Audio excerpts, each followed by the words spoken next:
Hello and good morning. I'm Zach. Welcome to Let's Talk About Us.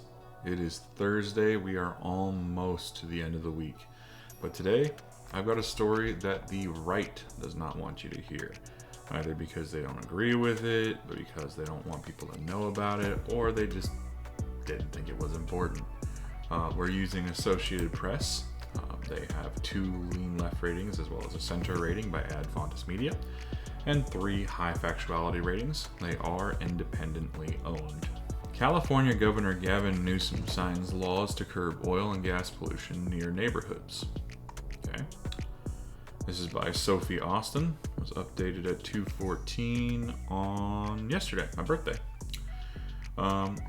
California Governor Gavin Newsom signed laws Wednesday to reduce oil and gas pollution, the Democrats' latest move in an ongoing battle against the fossil fuel industry and its impacts on the environment and public health. The new laws set out to give local governments more authority to restrict oil and gas operations, close more so-called idle wells that aren't in use but haven't been properly sealed and closed, and fine companies for operating low-producing oil wells in the Inglewood oil field near Los Angeles. The legislation will help hold the oil industry accountable and protect communities from the impacts of pollution. Newsom said as he joined the advocates and local officials at a park near the Inglewood oil field. "It's been a long journey that we've been on over the course of many, many years," he said, "but tremendous progress is being made." Newsom's decision to sign the bill comes as he is fighting against the oil industry, which he called the polluted heart of this climate crisis, to try to pass a proposal aimed at reducing gas prices from spiking at the pump. He has tried to strengthen California's status as a climate leader during his time as governor. His administration passed rules phasing out fossil fuel-powered lawnmowers, cars, trucks, and trains. The state plans to achieve carbon neutrality, meaning it will remove as many carbon emissions from the atmosphere as it emits by 2045. Catherine Rahis Boyd, president of the Western States Petroleum Association, said the laws Newsom signed Wednesday would pile on mandates and drive up costs for Californians. Only if you assume that the future still contains petrol, which I guess you would, given who you're speaking for. These new laws do nothing to produce more oil here at home, and in fact cost jobs, while forcing us to bring in more oil from overseas, she said in a statement. While the governor cannot stop demonizing our industry, the truth is we prioritize community and worker safety too. That's something I didn't look up for this story. I probably should have. How many workers are injured for life and or killed in your industry? Newsom signed a law in 2022 banning new oil and gas wells from operating within 3,200 feet of schools, homes, hospitals, and other community sites. Then the oil industry qualified a referendum, which would have asked voters whether to overturn the law in November, but they decided to pull the measure in June and said they would instead challenge the law through litigation. So, let me tell you what happened here. The oil industry was like, hey, give it to the people, let the people vote. And I guarantee you what happened next was the oil industry then invested in polling and got polling from like all the people who were going to vote on this, and it was vastly going to not be in their favor. So they pulled it. They tried to pretend they cared about the people, and then they pulled it. So don't think I don't see right through that bullshit. One of the new laws Newsom signed requires the state to fine companies $10,000 a month for operating low-producing oil wells near the Inglewood oil field. The money will go into an account to fund local projects, such as creating parks and affordable housing. The law requires companies to close and seal all wells at the site by December 31st, 2030. Now, when they talk about low oil producing wells, they're talking like 2 to 3 barrels of oil a day. Like nothing in comparison to the other wells that are generating, I think the biggest figures I saw for some of the wells was like hundreds of barrels a day. It can get pretty drastic. The Inglewood oil field is the largest urban oil field in our state, said Assembly Member Isaac Bryan, a Democrat who represents the city and authored the bill.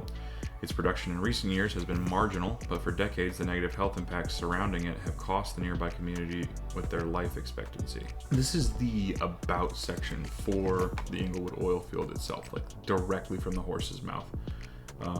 Sentinel Peak Resources LLC, that's the owner, is a Denver-based quantum energy partners portfolio company with offices in both Los Angeles and Bakersfield.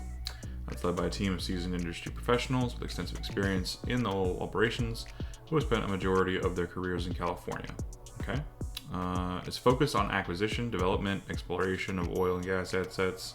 Okay, so Los Angeles Basin Packard location received 2012 Outstanding Lease Facility Maintenance Award.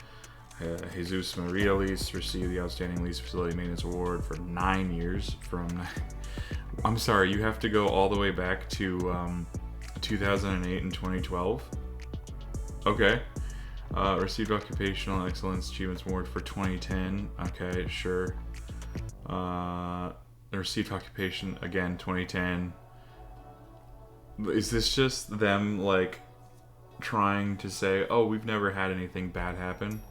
Look at all these awards. We're great. The Los Angeles Basin Operations Packard location received the National Safety Council's Perfect Record Award for operating 11,390 employee hours without occupational injury or illness involving days from work, March 24th, 2009 to March. So for a year, back in 2010, they had no employee injuries? Okay. Again, it seems like we're going back. Okay, wait.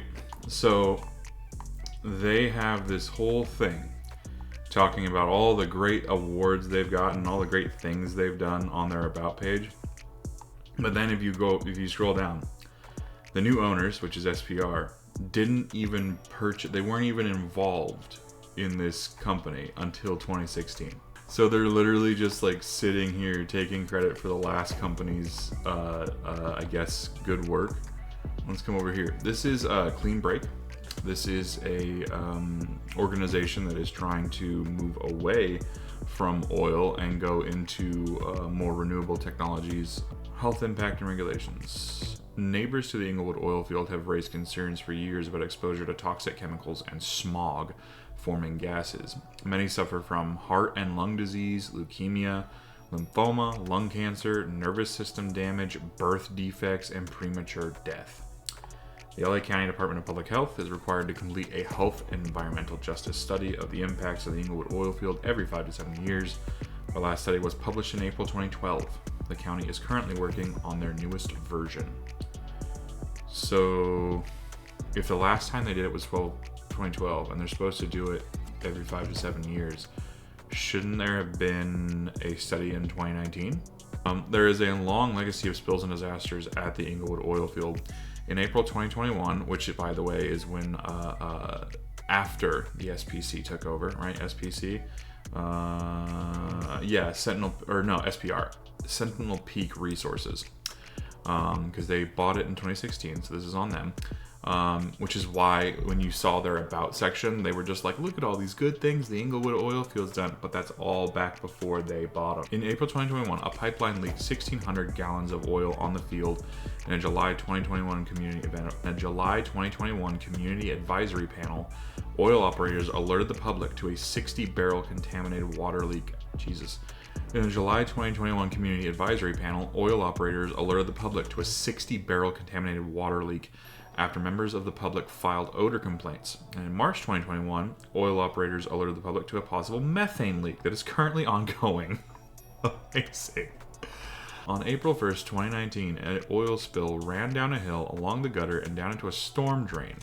Investigation into this spill is currently pending. On November 22nd, 2018, Thanksgiving night, a tank containing an oil-water mixture overflowed and caused a benzene exposure estimated at 7 times the legal limit set by the EPA.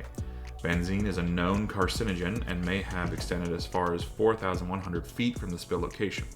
Many residents called in complaints of noxious odors to the Air Board hotline. 800 cut smog, amazing. In October 2010, okay, so this is before SPR. A local park was closed because of methane gas leaks from the field in 2005 and 2006. Major toxic releases forced residents to evacuate their homes. On December 14, 1963, the Baldwin Hills Dam breached and resulted in 5 deaths and $1 million in property damage. So I wonder, so this happened back in 2005, 2006. And then as well as 2010. But 2010 is right in that time, in that About Us section, when they were all talking about all these great awards they got. So I'm starting to wonder who's giving out these awards, and are they actually deserved? We know that urban oil drilling is dangerous and needs to be phased out to protect people and our planet. I want to show you directly from California's own government site. So you see all of these pink areas? These are health protection zones. Every one of these big pink areas is a health protection zone. That means these are there are people living like massively in these zones, like people that like live their everyday lives right next to all these oil wells, because every single one of these black dots is an oil and gas well. Some of them are plugged, some of them are idle, and some of them are active. Some of these oil wells have been there since, the 1920s when they first started the company. But to give you an idea, like all these oil wells are in areas where people live. And they're negatively affecting the population. I mean, I would have never considered, I didn't even know about this. I would have never considered Los Angeles, this huge city in California, to just be covered in oil wells. Now a lot of these are plugged and idle as well, but the fact that there are still like producing ones this close to a major population center, so like these little gray ones are dry. They're I think, which probably means they're dead, right? They're no longer operated. This has been Let's Talk About Us. I'm Zach. I hope you have a good rest of your Thursday. And maybe check into your local government. See how many oil wells and whatnot are near you. Might just surprise you.